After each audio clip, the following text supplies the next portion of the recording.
Good morning everyone. तो आज का हमारा जो डिस्कशन है वो एनिमल किंगडम का कंटिन्यूड डिस्कशन है एंड इस डिस्कशन में हम लोग अभी डिस्कस करेंगे regarding the third class of Tetrapoda. ठीक है, और टेट्रापोडा में हम लोगों ने ऑलरेडी एम्फीबिया रेप्टिलिया का डिस्कशन कर लिया। आज हम लोग एप्स का डिस्कशन करेंगे। ठीक है, सो एप्स जो है, एप्स में हम लोग को क्या क्या मिलेगा, that they are considered as the truly flying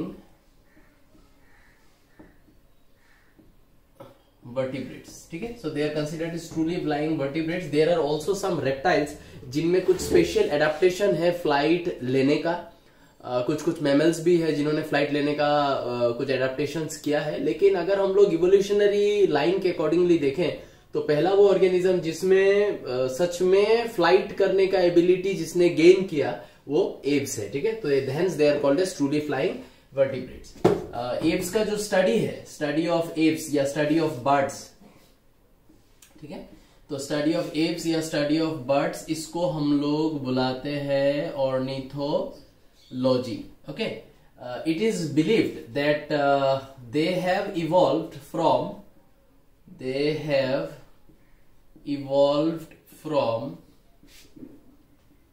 have evolved from reptiles during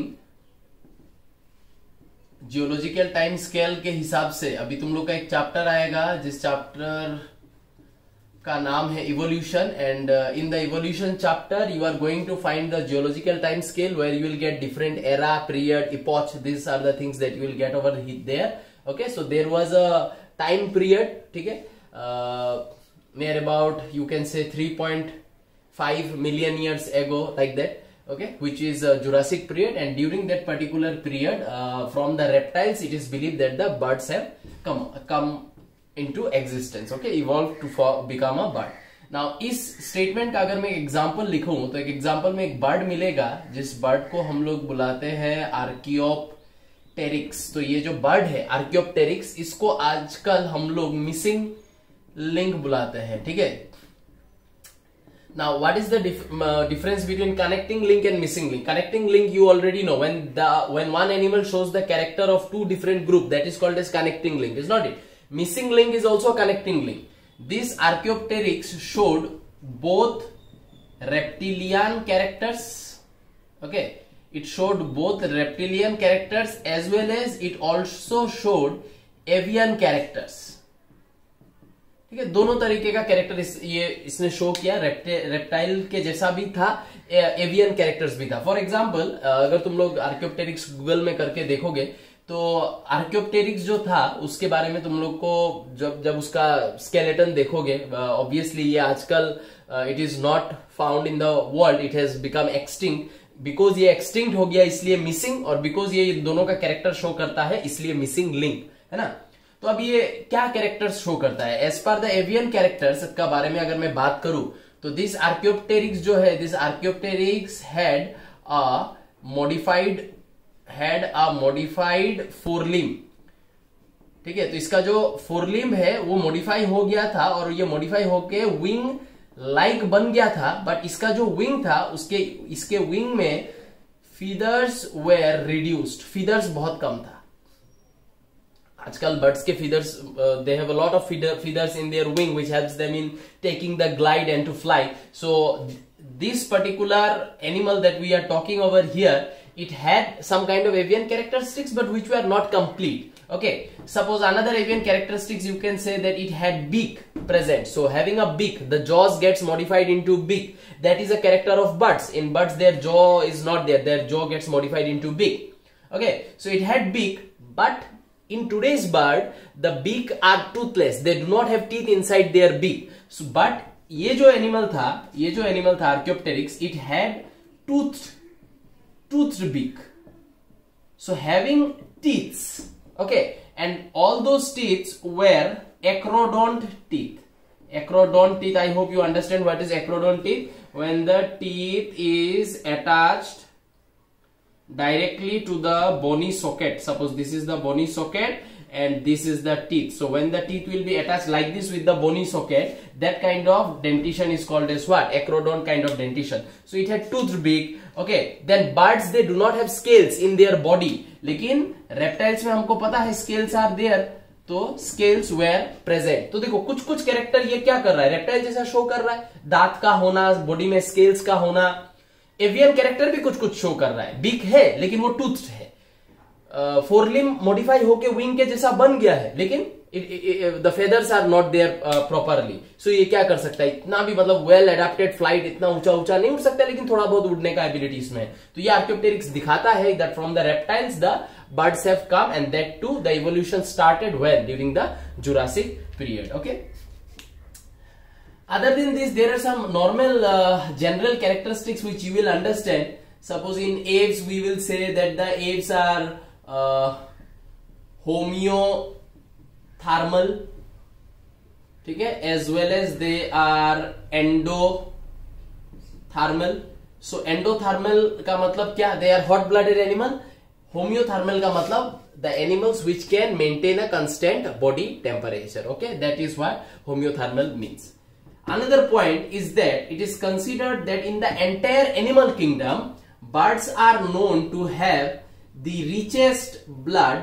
They are known to have the richest blood in entire animal kingdom. ठीक है, इसका मतलब क्या है, what does this richest blood mean? Richest blood mean that it means that they have highest numbers of what? They have highest number of RBC in entire animal kingdom. क्यों? देखो सोचो, वो लोग मतलब बहुत हाइट में उड़ता है, एंड जितना हाइट बढ़ते जाएगा उतना क्या होगा, atmospheric pressure will become low. So when the atmospheric pressure will be low, the gaseous diffusion into our blood will become low whenever we will breathe. इसलिए जो लोग हिमालय वगैरह एकदम ऊपर ऊपर जाता है, they carry an oxygen cylinder, because the more ऊपर you will go, the less will be the atmospheric pressure, less will be the gaseous diffusion, so body को ऑक्सीजन कम मिलेगा. So ये लोग जब उड़ेगा सेम चीज है, they fly at a very higher altitude where the atmospheric pressure is low. So if the atmospheric pressure is low, at that time the carriers, the absorbers, है ना, of our body, who is the carrier of the gas, who is the absorber of the gas in our body, RBC. So RBC will have to be more. So this is an avian mode of adaptation, because they have decided that we will not compete with the animals, those who live in the ground. We will fly, we will eat food from higher canopy, and to fly we will have to get into that higher altitude where the atmospheric pressure will be less. So we will have to do some kind of जुगाड़. So what is the जुगाड़? जुगाड़ is this, that हम लोग हमारे body में absorber and career बढ़ा लेंगे, that is RBC को बढ़ा लेंगे, because they have the highest number of RBC in the body. ठीक है, hence it is considered that they have the richest blood in entire animal kingdom. ठीक है, कुछ कुछ जनरल कैरेक्टर्स होगा, जैसे कि इनका हार्ट 4 चेम्बर्ड का है, ठीक है ना. तो ये सब जो जनरल कैरेक्टर्स है, ये जनरल कैरेक्टर्स, और मैं जो नोट तुम लोग को भेजूंगा उस नोट से तुम लोग लिख लेना. मैं सिर्फ जो इंपॉर्टेंट कैरेक्टर्स है मैं सिर्फ वही डिस्कस कर रहा हूं. ठीक है, okay. The next thing we need to discuss about aves is that they have a streamlined body. So about the streamlined body we did talk in the Pisces region, in the fish we did talk about the streamlined body. Streamlined body मतलब when the body is little bit conical, when the body is little bit aerodynamic type का, तो वो जहां जिस medium से वो move करता है उस मीडियम को चीर देता है, तो उसका मूवमेंट फास्ट हो जाता है. तो it is just like that. If you see a bird flying, it has a pointed beak, है ना, इस तरीके का होगा. अगर एक बर्ड अगर फ्लाई कर रहा है तो it would generally look something like this. ठीक है, इतना प्रॉपर्ली तो होगा नहीं, समझ लो. ठीक है ना. तो ऐसे ऐसे जब उड़ेगा ये बर्ड, तो ये इस डायरेक्शन में उड़ेगा तो क्या हो जाएगा, इसका बॉडी एरोडायनामिक टाइप हुआ कि नहीं. सो that is what is streamlined body. That means it can fly easily in the medium, because it has that kind of body shape. Okay.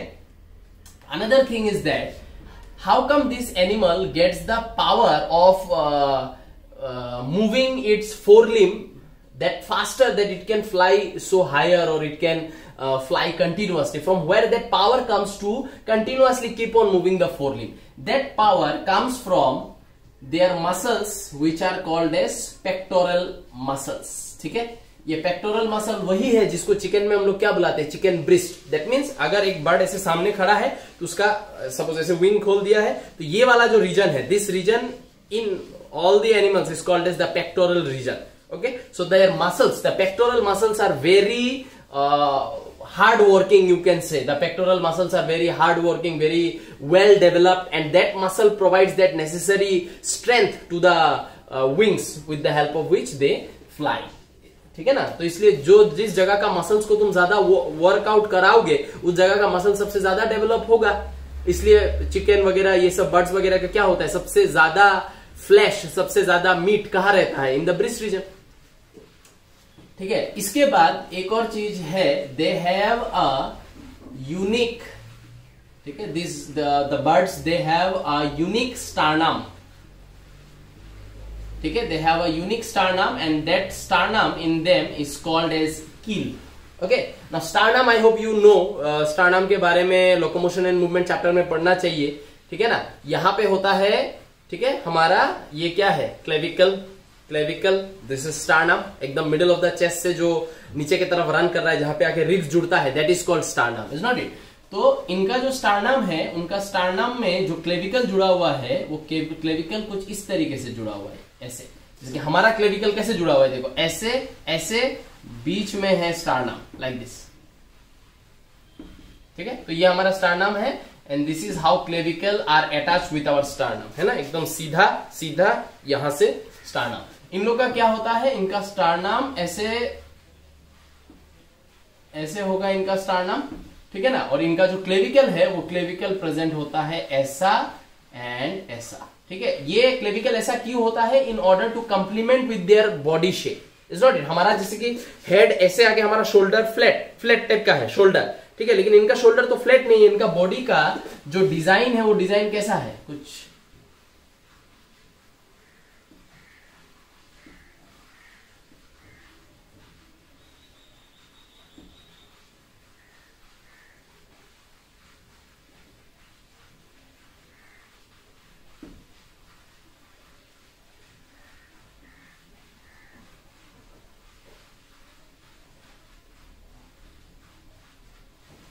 देखो, तो ये जो जगह है, ये जगह उन लोग का ऐसा टाइप का तो नहीं है, समझ में आया ना। तो ये जो जगह है, इस जगह में इन लोग का क्या हो जाएगा, इस जगह में, बिकॉज इनका ये जो पोर्शन है, ये पोर्शन हमारे जैसा ऐसे आके ऐसे फैला हुआ नहीं है शोल्डर, दैट इज वाई इस जगह पे हम लोग क्या देखते हैं कि इनका जो स्टारनम है, इनका स्टारनम तो ऐसा है ही ऐसे, और अगर ये बोन टेढ़ा टेढ़ा नहीं होके सीधा सीधा होता तो ये जगह बहुत ब्रॉड हो जाता, इसलिए ये जगह पे इनका जो बोन है, इनका बोन कुछ इस तरीके का है, समझ में आया ना। तो ये इनका स्टारनम एंड इनका जो क्लेविकल एंड स्टारनम का जो अरेंजमेंट है, that arrangement is capital Y shape, या you can also consider it like a fork shape, and because this arrangement is a special arrangement and unique arrangement, hence this special sternum and clavicle का जो arrangement है, इसको हम लोग कील bone करके बुलाते हैं एज ए होल, मतलब this as a whole will be considered as what, keel bone. Okay, in case of birds. So this is an important thing that you should know. Other than this, उड़ने के लिए, because they have modified themselves or they have evolved themselves so that they can fly. So because they want to fly, they have made many kind of, I will say, avian adaptation. They did many kind of avian adaptation. So what is avian adaptation? Avian adaptation माने because इनको उड़ना है, and if you want to fly, you will have to reduce your body weight. With a very heavy body weight, you cannot fly. Hence, in order to reduce their body weight, that is only the avian adaptation I am talking. So, in order to reduce their body weight, what they did, the first thing they did is that they are metabolic waste. So, they have decided that हम लोग क्या करेंगे, हम लोग metabolic waste में क्या निकालेंगे, uric acid, because uric acid is a crystalline salt like substance and uric acid does not holds water. So if an animal releases uric acid from its body, that uric acid will not carry water along with it, is not it. तो एक तो body में water बच रहा है, और water अगर बच रहा है तो फिकल मैटर जो बॉडी में बनेगा, उस फिकल मैटर का एज वेल एज जो मेटाबॉलिक वेस्ट इनका बनेगा, वो मेटाबॉलिक वेस्ट उन लोग का क्या होगा, बहुत ही लाइट वेट का होगा, समझ में आया ना? क्योंकि वो वाटर रिटेन नहीं कर सकता है, तो बॉडी से वाटर लॉस भी नहीं होगा, ठीक है। तो कम वाटर पीना पड़ेगा, तो कम वाटर पिएगा तो बॉडी लाइट रहेगा, तो कम वाटर पीने से ही काम चल जाएगा, बिकॉज यूरिक एसिड रिलीज कर रहा है। एंड यूरिक एसिड भी जब बॉडी से निकल के जाएगा तो यूरिक एसिड अपने साथ वाटर लेके नहीं जाएगा, ठीक है ना। तो मेटाबॉलिक वेस्ट, यूरिक एसिड, इसके बाद ये लोग सॉलिड यूरिन एक्सपेल करता है बॉडी से, है ना। तो सॉलिड यूरिन क्यों? क्योंकि मेटाबॉलिक वेस्ट यूरिक एसिड है, वो अपने साथ पानी लेके नहीं आएगा, तो मोटा मोटी solid urine, paste like urine उनके बॉडी से निकलता है, ठीक है ना। अच्छा, इसके बाद और एवियन एडेप्टेशन में क्या मिलेगा? The birds they shed their right, मतलब जो फीमेल बर्ड्स है, the female bird shed their right side of the reproductive system, मतलब the right ovary, right oviduct, they will shed it, because extra एक ovary, extra एक oviduct रख के जरूरत नहीं है, एक ओवेरी एक ओविडक्ट से ही काम चल जाएगा, ठीक है। सो हम लोग देखते हैं that their right ovary and right oviduct is atrophied, atrophied माने degenerated, because they want to reduce their body weight, okay. The next thing is that they have a special kind of bone in their body which is called as pneumatic bone. Now what is this pneumatic bone? Pneumatic bone is the main avian adaptation जिसके वजह से body का wait जो है वो reduce हुआ है। तो ये न्यूमेटिक बोन क्या चीज है? देखो, न्यूमेटिक बोन का मतलब है इनके बॉडी में जितना भी बोन है, सारा का सारा में क्या प्रेजेंट है? सारा का सारा में प्रेजेंट है एयर केविटीज, मतलब छोटा छोटा छोटा छोटा पोर पोर पोर पोर प्रेजेंट होगा, जिसके वजह से एक बोन जो है वो बोन में एयर केविटीज होगा। Just like sponge, you see sponge is so big, but because उसमें एयर केविटीज है, उसके वजह से स्पॉन्ज का वेट क्या होता है? एकदम लाइट। एक डेफिनेट शेप है स्पॉन्ज का, बट बिकॉज उसमें पोर्स प्रेजेंट है, एयर केविटीज प्रेजेंट है, इसलिए वो क्या हो जाता है? वो जो स्पॉन्ज है, वो स्पॉन्ज बड़ा स्ट्रक्चर में होने से भी वो एकदम लाइट रहता है। So that is what their bone is pneumatic. Pneumatic bones means they have air cavities present within the bone, within the matrix of the bone they will have the air cavities present. Another thing that this pneumatic bone mean is that suppose ये कोई भी एक bird का एक long bone हुआ, ठीक है, कोई भी लॉन्ग बोन हुआ, इस लॉन्ग बोन का हमको पता है ये जो जगह है, ये मैंने बोन तुम लोग को ऑलरेडी पढ़ाया है, ये मैट्रिक्स और ये है सेंट्रल बोन मैरो केविटी, ये हो जाएगा peripheral bone marrow cavity, peripheral bone marrow cavity, is not it? तो हम लोगों ने, मैं अभी क्या बोल रहा हूं, अगर ये जो जगह है, ये जगह है मैट्रिक्स, ये जगह है मैट्रिक्स, तो मैट्रिक्स में क्या प्रेजेंट है? पोर्स प्रेजेंट है, जिसकी वजह से बोन का वेट एकदम लाइट है ना। और ये जो जगह है, इस जगह को, ये सेंट्रल बोन मैरो केविटी में क्या रहता है? Yellow bone marrow, and peripheral bone marrow cavity में क्या रहता है? Red bone marrow. तो ये रहेगा, this wall will be there, red bone marrow cavity, क्योंकि उसको ब्लड वेसल्स ये सब बनाए, लेकिन ये जो सेंट्रल बोन मैरो केविटी है ये नहीं रहेगा। The central bone marrow cavity in लोग का होता है खाली, because central bone marrow cavity में रहता है कुछ एडिपोसाइट्स जिसका काम है fat storage, as well as ये एडिपोसाइट्स मैंने पढ़ाया था तुम लोग को कि येलो बोन मैरो में जो एडिपोसाइट्स रहेगा, वो एडिपोसाइट्स क्या करेगा? वो एडिपोसाइट्स टोटिपोटेंशियल